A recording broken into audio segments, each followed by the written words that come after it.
अस्सलाम वालेकुम, मैं हूं अरशद अजीज़ मलिक। खैबर पख्तूनख्वा हुकूमत मुसलसल झूठ बोल रही है, आवाम के साथ धोखा कर रही है और जुमरात और कंसेशंस जिन्होंने एमपीएस के लिए हैं, कभी ये कहा जा रहा है कि जनाब बिल ही नहीं है, कभी कहा जा रहा है कि जनाब ये जो बातें मीडिया में आ रही हैं ऐसा कुछ नहीं है, कभी कहा जाता है कि जनाब ये तो पहले से मौजूद थी, हमने तो कोई चेंजेस नहीं कहीं। तो जनाब फिर तरमीम किस लिए लाए हैं? फिर मैं देख रहा हूँ कि ये सारी ज़िम्मेदारी जो है इस वक्त ये हुकूमत पर आयद होती है, सुहेल अफरीदी वज़ीर आला खैबर पख्तूनख्वा पर आयद होती है, क्योंकि हुकूमत ने ये तमाम अमेंडमेंट्स जो हैं वो की हैं।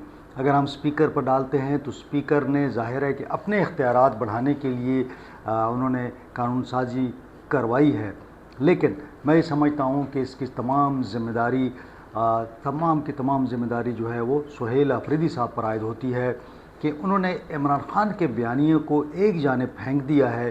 खैबर पख्तूनख्वा असम्बली ने जो बिल मंजूर किया है मरात के हवाले से, मैं समझता हूँ कि वो इमरान खान साहब के विज़न के बिल्कुल ख़िलाफ़ है। अगर वो बाहर होते जेल से तो मैं समझता हूँ कि वो ऐसा बिल मंजूर ना होने देते। इससे पहले भी कोशिशें की गईं लेकिन वो नाकाम हुई।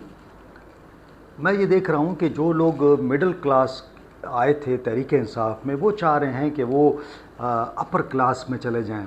जैसे अपर क्लास जहाज़ों में सफ़र करती है, वीआईपी प्रोटोकॉल्स लेती है, सिक्योरिटी लेती है, वीआईपी लाउंज इस्तेमाल करती है, 8-10 गनमैन्स अपने पास रखती है।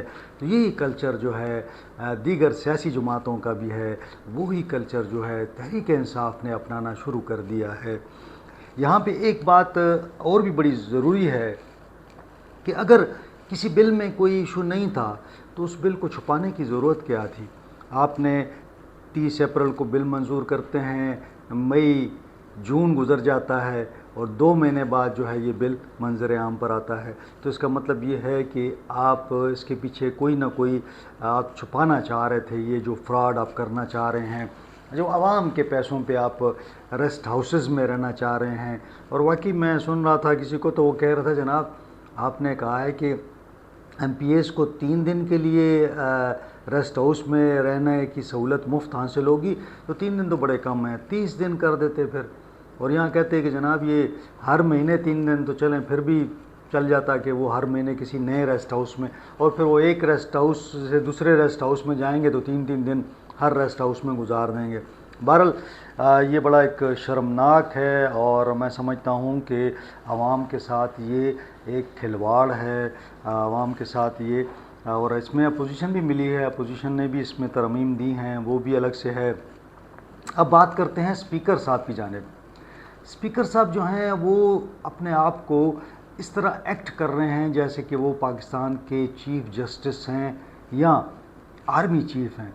वो चाहते हैं कि तमाम इख्तियारात उनके पास हों, यानी ना कोई अदालत उन्हें पूछ सके, ना कोई और डिपार्टमेंट उनसे पूछ सके, और वो इस तरह के इख्तियारात इस्तेमाल करें जो कि कोई भी इस्तेमाल नहीं करता।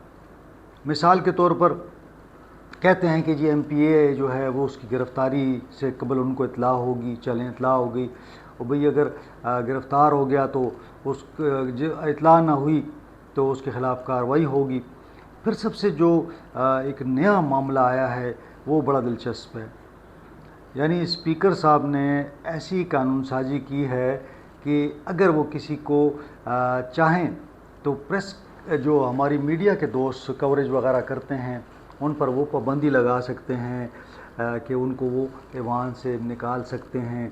वो कह सकते हैं कि जनाब आप कवरेज के लिए नहीं आ सकते, ये उनके इख्तियारात हैं जनाब।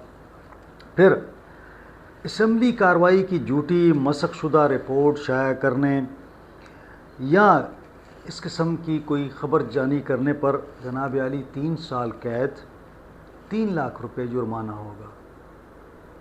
कोई भी आपने अगर रिपोर्ट गलती से भी आपने कर दी तो आप पर ये जनाब ये लागू हो जाएगा। फिर अगर आपने कोई ऐसी कार्रवाई, ममनुआ कार्रवाई भी आपने नशर कर दी, उस पर भी है। अच्छा, स्पीकर के हवाले से या प्रेजाइडिंग अफसर के किरदार के हवाले से आपने कोई इल्ज़ाम लगा दिया, उस पर 6 माह की कैद है। 10 لاکھ جرمانہ بھی ہوگا۔ اور اس کے لیے جناب عالی ایک الگ سے ایک جوڈیشل کمیٹی بنے گی جو یہ کارروائی کرے گی۔ پہلے تو یہ استحقاق کمیٹی دیکھے گی، پھر جوڈیشل کمیٹی جو ہے وہ اس پر کام کرے گی۔ اچھا، پھر آپ کسی کو بھی روک سکتے ہیں، اور اسپیکر جو ہے وہ مخصوص کارروائی روکنے کا حکم بھی دے سکتا ہے کہ بھئی یہ کارروائی نشر نہیں ہوگی، اخبار میں نہیں آئے گی۔ اگر آپ نے کر دی تو پھر آپ کو جناب 6 ماہ قید ہو جائے گی اور 10 لاکھ جرمانہ ہو جائے گا۔ اب یہ مجھے نہیں سمجھ آتی۔ اچھا، پھر تحریک التوا اگر کوئی جمع کروا رہا ہے، ٹیبل کرنا چاہ رہا ہے اور صحافی کو پتہ لگ گیا ہے، وہ چاہتا ہے کہ وہ تحریک التوا میں نشر کر دوں پہلے، کیونکہ بریکنگ ہوتی ہے، ہر صحافی چاہتا ہے کہ وہ کوئی نہ کوئی نئی خبر دے دے۔ ظاہر ہے کہ ایک آپ کی جاب کا یہ ایک ڈیمانڈ ہوتی ہے، ایک تقاضا ہوتا ہے کہ کوئی ایکسکلوسیو نئی خبر آپ دیں۔ تو اگر آپ نے کوئی تحریک التوا شائع کر دی اور وہ بھی ٹیبل نہیں ہوئی کہ جی ہونے والی ہے، 1 ماہ قید ہے اور 1 لاکھ جرمانہ ہے۔ اس کا مطلب یہ ہے کہ اسمبلی کی پروسیڈنگز کے حوالے سے آپ کو اس طرح ہی کر دیا گیا جیسے سپریم کورٹ کی پروسیڈنگز ہوتی ہیں، یعنی آپ نے کوئی چیز اگر غلط کر دی تو آپ کی انٹینشنز کچھ بھی ہوں، اس کا فیصلہ جو ہے یہ جناب ان کی کمیٹی کرے گی۔ اب دیکھیں، 2 چیزیں ہوتی ہیں یہاں پہ، یہ مدعی بھی خود ہی ہوں گے، اسپیکر صاحب یا ان کی کمیٹی، فیصلہ بھی وہ خود ہی کریں گے اور سزا بھی وہ خود ہی سنا دیں گے۔ تو یہ ہے جناب۔ اچھا، پھر ہے اسمبلی رکن کو دھمکانے، حملہ کرنے، راستہ روکنے پر 6 ماہ قید، 10 لاکھ جرمانہ ہو سکتا ہے۔ پھر اسمبلی ریکارڈ یا دستاویزات جو طلب کردہ ہوں اس کو نقصان اگر آپ نے پہنچایا، 6 ماہ قید، 10 لاکھ جرمانہ۔ یعنی قید تو ایسے ہے جیسے آپ سمجھیں کہ ریوڑیاں بانٹ رہے ہیں آپ۔ تو جناب یہ ہے جناب وہ مارشل لا جو خیبر پختونخوا میں نافذ کر دیا گیا ہے، اور صحافیوں کو اس حوالے سے کافی پریشر میں لایا گیا ہے تاکہ وہ اسمبلی کے حوالے سے وضو کر کے اور تب اسمبلی آیا کریں، اور وہاں پہ کوریج کرتے ہوئے جو ہے اپنے آپ کو بالکل باادب رکھیں۔ جو بات ہو آپ نے 19-20 بھی نہیں کرنی، کوئی غلطی کا چانس نہیں ہے، اور غلطی ہوئی نہیں اور آپ جیل میں گئے نہیں۔ لیکن صحافی جو ہیں وہ اس قسم کے قوانین کو تسلیم نہیں کرتے اور نہ کبھی وہ کریں گے۔ یہ کتنے لوگوں کو آپ سزا دیں گے، کتنے صحافیوں کو آپ پکڑیں گے، کتنے صحافیوں کو آپ جرمانے کریں گے، یہ اس طرح نہیں ہوتا۔ اگر آپ نے کوئی قانون بنانا تھا، آپ نے امینڈمنٹ کرنی تھی، آپ کو صحافیوں کو اعتماد میں لینا چاہیے تھا۔ ون سائیڈڈ آپ نے کام کیا ہے۔ آپ جب مرکز میں بات کرتے ہیں تو آپ کہتے ہیں کہ جناب ون سائیڈڈ ہو رہا ہے، اپوزیشن کو اعتماد میں نہیں لیا گیا۔ یہاں تو آپ نے ایک پوری کمیونٹی کو جو ہے نا آپ نے بالکل یرغمال بنانے کی کوشش کی ہے۔ تو یہ میرا نہیں خیال ہے کہ ہماری کمیونٹی اس کو ایکسیپٹ کرے گی، اور پہلے میں نہیں کروں گا پھر دوسرے نہیں کریں گے۔